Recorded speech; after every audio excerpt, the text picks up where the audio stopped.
Okay guys, we're going to take a blank chart, we're going to build it, we're going to read it, and if there's anything there, we're going to trade it. Roll the intro and I'll show you how to do it. Matron, take them away.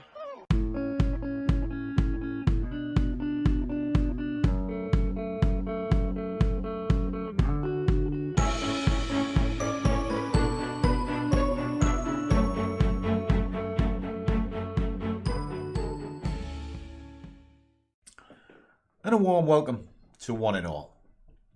And if this is your first time here, I'm the big fella Scruff. And if you do know who I am, I's back, baby.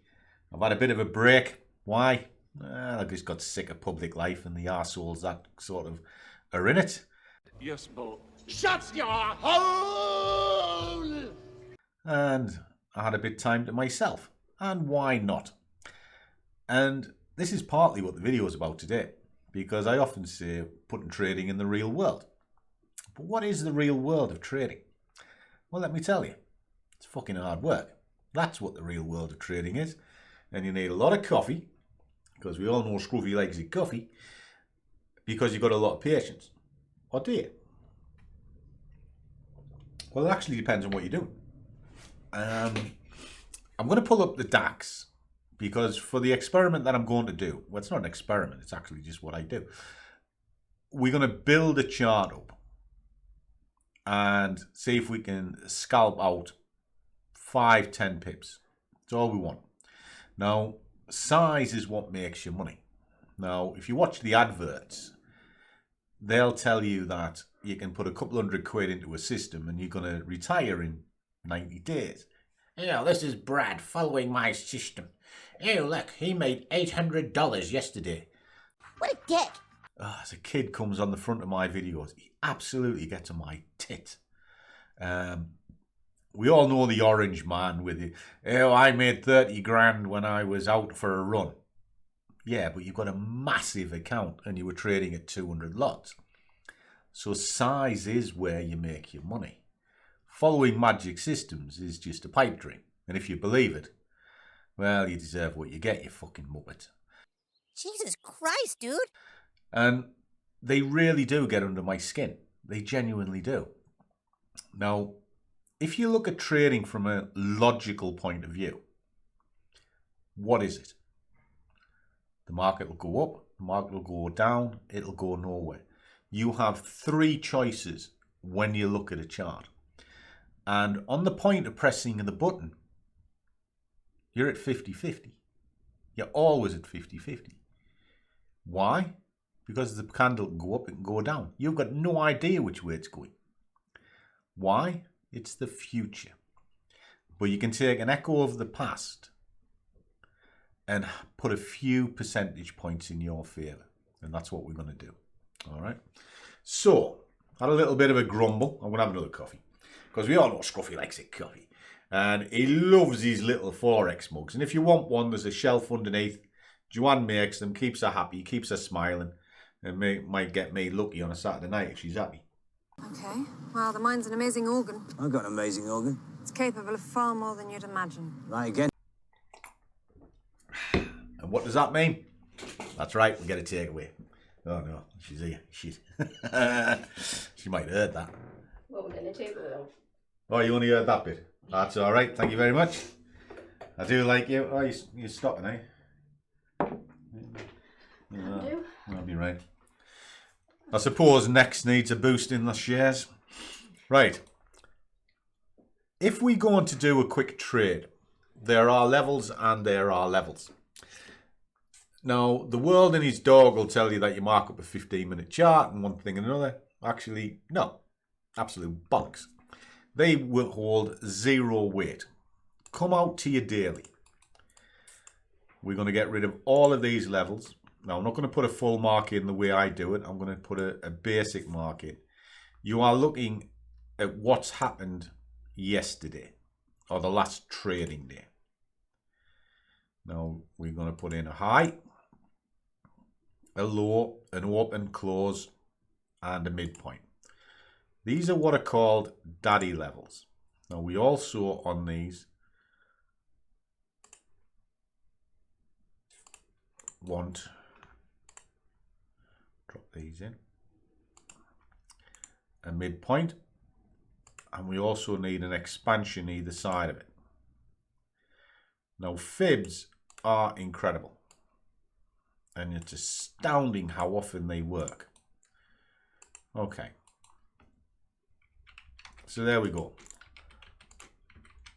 There's some key levels to get you started. They work like pivots, right? So what else do we need? Well, I want that in as well. Now, if it's a dotted line, it's a hypothetical level.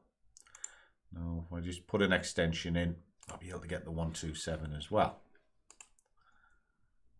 I'm going to drop this down. There we go.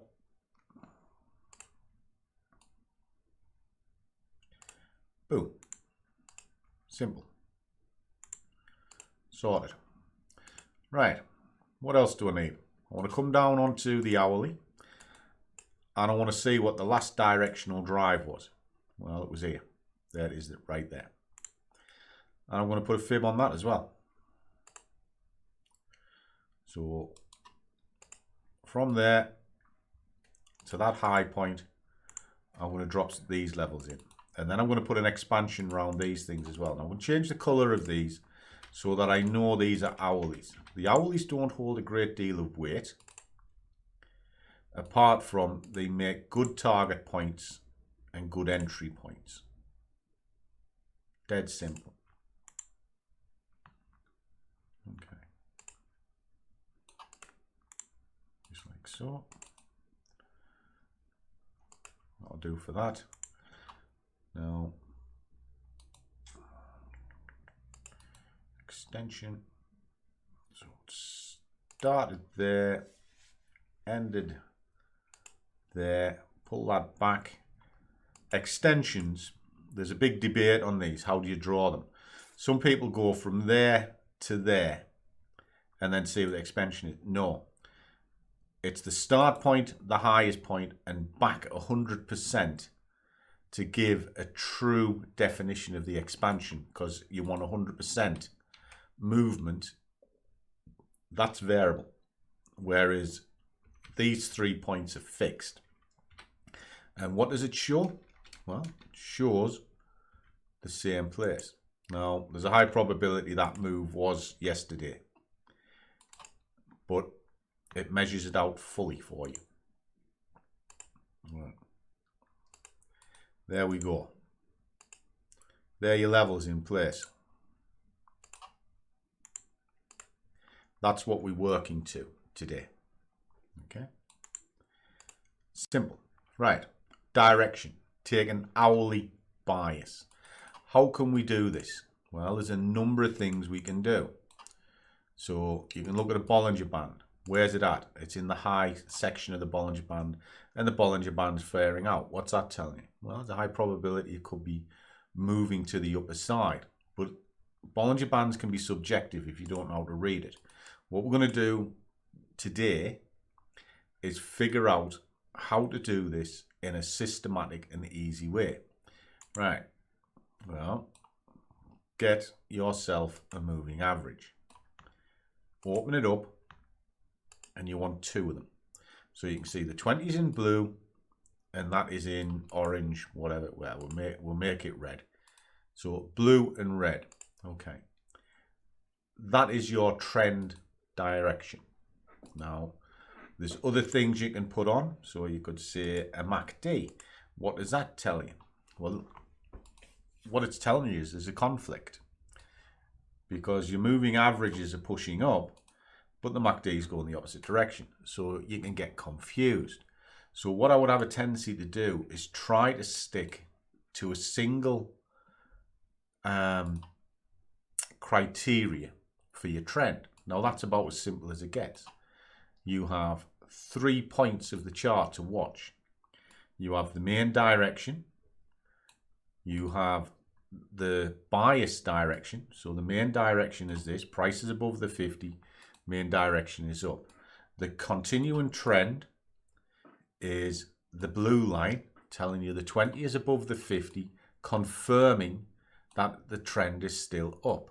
And then the secondly confirm is the price is above it. So price is above the 50, it's up. It's confirmed with the 20, and the 20 is confirmed with the price. So we are looking to buy this thing because it's above. Okay, that's all we need. Now we need to take it down into a trading point. Okay, don't need these anymore because I've already decided that I'm only looking to buy this thing. What else can I do? I need to figure out where I'm going to buy it. Right, this is where it gets a little bit scary. Strong drive, compression, come down, push up, come down, push up. It'll naturally come down. Okay, what can this picture tell me? Well, the longer a price stays above 50 on a strong directional drive, it'll go to make a new high. Okay, so where was the last strong directional drive? Well, that was here. And there. Came down to the 38, hasn't attempted to hit the 50, and has gone back up, giving signs to the upper side. Right, okay. So now what can I do? Well, now I need some form of entry points. Well, I've got one here, got one here. And I've also got a strong drive sitting behind it. Right, okay. Fib.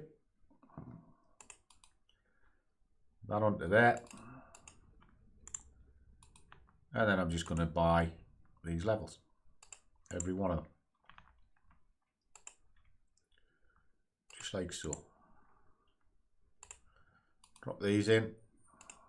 Bing, bang, boom.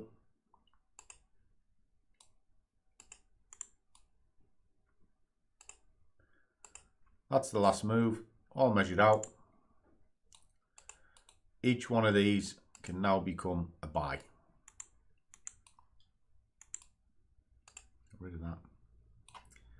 Take it into 5 minutes. And that's it. So I can buy here, I can buy here, here, here. But I am buying. So price is under the first order point. So we'll just stick a couple of quid on that.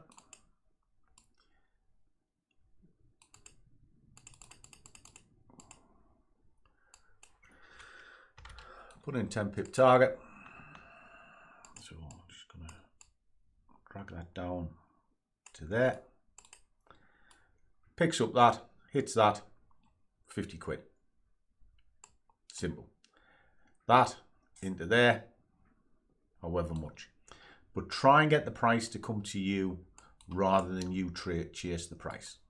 And you'll find life gets a lot easier. Okay, so I'll just leave this running. And we'll see if we get filled and whether we get a target. Simple stuff. Catch you in a bit.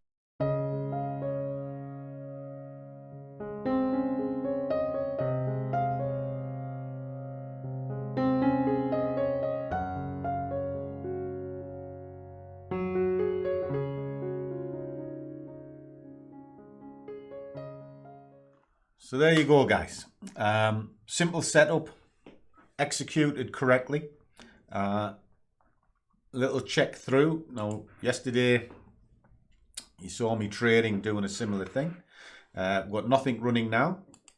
Do go through this where you take out your orders that you add in, and then you go through, and then there's what you saw me do yesterday. Okay. Why does this work? Because you make a solid choice and then you put it into areas of attraction. Now, areas of attraction are all of these levels that you see me make. What happens with trading, and this is where it becomes very difficult, you get what's called emotional trading all the time, and you're looking for holy grails. Those holy grails don't exist. You know, the only thing that exists is common sense. So in this scenario that we've just looked at, I made a judgment call that the market is going to react against levels that I've put in. I made a judgment call that the direction is going to continue in the direction it's shown me. using basic moving averages just to give direction, not triggers. Then I've looked at what the market structure is using a fib. Now, if you understand fibs, you'll kind of start understanding what I'm talking about. The 50 is the pivot point. The longer it stays above the 50, it will look to make a new high. So you've got a 0, 100, 50 in the middle. If it comes down to the 50 and it doesn't break it and it stays above it, it'll look to go higher than where it came from. This is just basic stuff. Now, if it bursts underneath the 50 and stays under the 50, it'll look lower than where it came from. And that's why you put your expansions either side. And they give you a framework of where it's next going to react. Now, your next part of the puzzle is targeting. Targeting is your key. If you look for a 10 pip target for the next hour or so, you're probably in the right ballpark.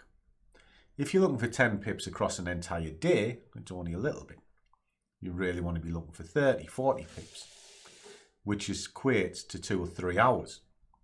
It all depends on your time scale. Anyway, there you go. Just something for you to think about. I'm still jobbing about. Keep an eye on the robot videos. I had a chat with an AI last night, and I'm curious as to see what it'll do. You know, it's only a bit of fun, so don't take it as gospel, because some people do, and let's be honest, these people are fucking morons. Trading is a job, period, and doesn't mean to say you can't have any fun. Get a life, guys. Anyway, catch you all soon, and as always, trade well, keep your risk managed, but above all, do what you love, and the money will follow. See you all in the next one.